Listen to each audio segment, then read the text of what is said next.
Hello viewers, আসসালামু আলাইকুম। আজকে আমি থিওরি অফ নাম্বারস নিয়ে আলোচনা করব অনার্স ফোর্থ ইয়ারে, অর্থাৎ উপপাদ্য 1 নিয়ে আজকে কথা বলবো। সরি, 2 নিয়ে। উপপাদ্য 1 তেমন আসে না, 2। এখানে দেওয়া আছে যে কোনো দুটি পূর্ণ সংখ্যা A B not equal to 0 এর জন্য দুটি অনন্য পূর্ণ সংখ্যা কিউ ও আর থাকবে, যেন এ ইকুয়াল টু হচ্ছে কি কিউ বি প্লাস হচ্ছে আর। আবার একটা শর্ত দিতেছে যে 0 থেকে আর বড় থাকবে বা সমান থাকবে এবং কি মডুলাস বি আর এর থেকে বড় থাকবে। এটা শর্তটা প্রযোজ্য। এখন আমরা এটা আমি আগে থেকে একটু লিখে রাখছি, শুধু এখন বুঝিয়ে দেব। তাহলে এই উপপাদ্য 2 নম্বর উপপাদ্যটা দুইভাবে আসতে পারে, যে একটা আসতে পারে তো বললামই, আর একটা আসতে পারে কি যে বিভাজন প্রক্রিয়ার উপপাদ্যটি বর্ণনা ও প্রমাণ করো। তাহলে বর্ণনাটা অবশ্যই আমাদের দরকার। তাহলে আমরা জানি কি একটি পূর্ণ সংখ্যা অপর একটি পূর্ণ সংখ্যা হবে কি অপর একটি পূর্ণ সংখ্যা বি নট ইকুয়াল টু 0 হয়।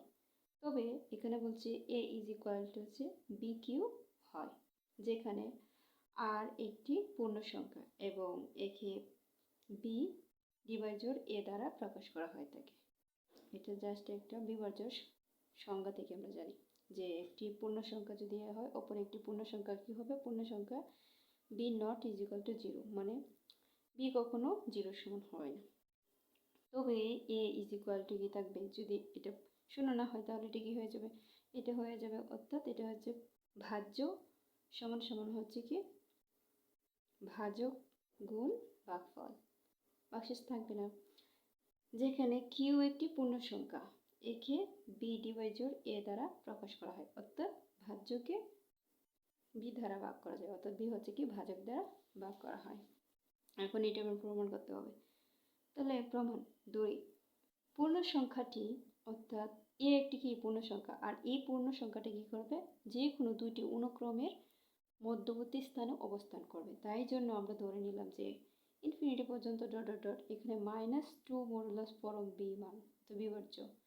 যদি এটার সাথে এটা গুণ করি, এটার সাথে এটা গুণ করি, পরে এখানে একটা এই দুইটার মাঝখানে কি থাকবে, একটা এ অবস্থান করবে, বাহ্য অবস্থান করবে। এরকমভাবে -2 থেকে শুরু করে কি করছি +2 পর্যন্ত ডট ডট আরও আছে। এরকম দুইটি অনুক্রমে দুটির ক্রমিক পূর্ণ সংখ্যার মধ্যে এটা অবস্থান করবে। তাই বলা যায় যে কিউ পরম মান বি, তাই কি থাকবে, এটা বড় বা সমান থাকবে, এবং কিউ প্লাস 1 এটা আবার কি থাকবে, এর থেকে বড় থাকবে, পরম মান বি। তাহলে এটা যদি এটা হয় তাহলে আমরা জানি কি এটি সমান অথবা কি 0 থেকে এটা কি হয়ে যাবে, বড় হয়ে যাবে। এখন এ থেকে যদি আমরা কি করতে পারি, এ থেকে যদি কিউ পরম মান বি বিয়োগ করে দিই তাহলে এটা কি হয়ে যাবে, 0 সমান অথবা 0 থেকে বড় হয়ে যাবে। আর অপর দিকে আবার যদি এ থেকে কিউ পরম মান বি বিয়োগ করে দিই তাহলে কি হয়ে যাবে, বিটা বড় হয়ে যাবে, অর্থাৎ এটা শর্ত সাপেক্ষে। এখন এইটুকু থেকে এ কিউ পরম মান বি সমান সমান আমরা শর্ত সাপেক্ষে এখানে দেওয়া আছে, এই শর্তটা থেকে আমরা জানি কি যে আর হচ্ছে কি 0 সমান। তাহলে আমরা দিয়ে দিলাম যে এ কিউ পরম মান বি ইজ ইকুয়াল টু হচ্ছে আর। তখন কি থাকে যে 0 থেকে আর বড়, আর থেকে বি পরম মান বড়। এখন এটাকে এখানে তো প্লাস আছে, তাহলে এইটা যদি এই পাশে সমান চিহ্ন ওই পাশে নিয়ে যাই তাহলে কি হয়ে যাবে, না সরি এই পাশে মাইনাস আছে তাহলে ওই পাশে গেলে কি হয়ে যাবে, প্লাস হয়ে যাবে, তাহলে এটা সমান প্লাস। আচ্ছা, এই শর্তটা কখন হবে, যখন কি কিউ বি প্লাস হচ্ছে আর যখন বি থেকে 0 অর্থাৎ ছোট হবে বা বি বড় হবে।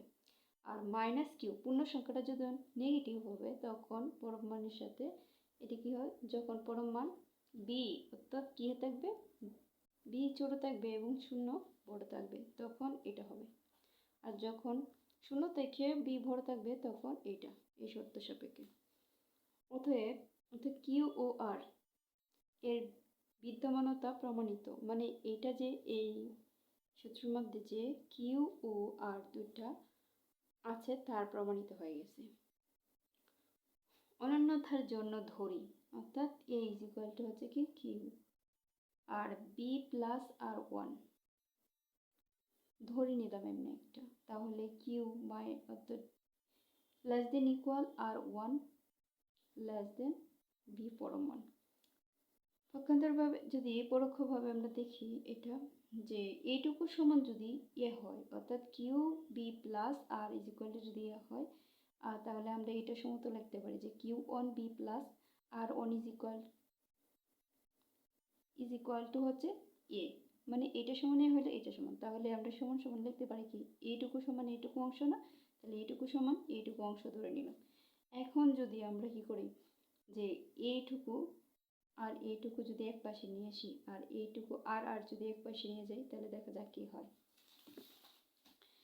দেখো ওইখানে যদি আমরা এক পাশে নিয়ে আসি তাহলে কিউ মাইনাস বি থাকে, এরকম একটা থাকে, আমি একটু লিখে দিই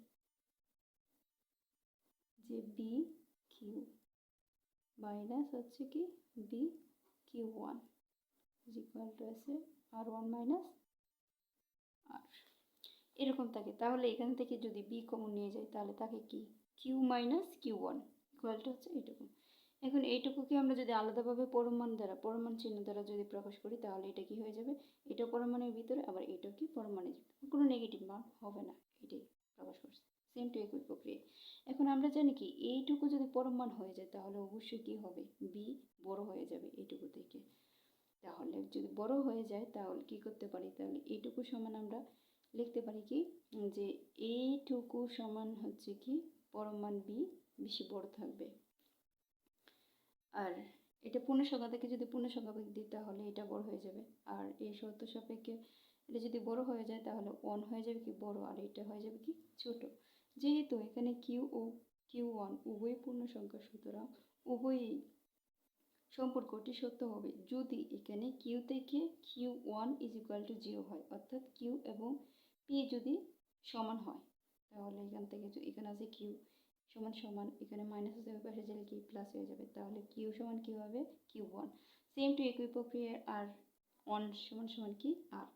অতএব বলা যায় যে কিউ ও আর অনন্য, অর্থাৎ সূত্রটা হচ্ছে এরকম যে এ ইজ ইকুয়াল টু হচ্ছে বি কিউ প্লাস আর। অর্থাৎ এখানে দেখো আরেকটু আমি এটা পরিচয় দিয়ে দিই, এটা হচ্ছে ভাজ্যের সূত্র, যে এ হচ্ছে কি ভাজ্য, ভাজ্য সমান সমান আমরা ছোট থেকে ওইটা পড়ে আসছি, ভাজ্য সূত্রের সমান হচ্ছে কি ভাজক গুণ ভাগফল যোগ হচ্ছে কি ভাগশেষ। এখানে এ দ্বারা ভাজ্য বোঝায়, বি দ্বারা ভাজক, আর কিউ দ্বারা ভাগফল যাহা কি পূর্ণ সংখ্যা থাকবে, এবং আর ইজ ইকুয়াল টু ভাগশেষ। এইটাই, এটা তো প্রমাণিত হয়ে গেছে। আজকে এই পর্যন্তই, আল্লাহ হাফেজ।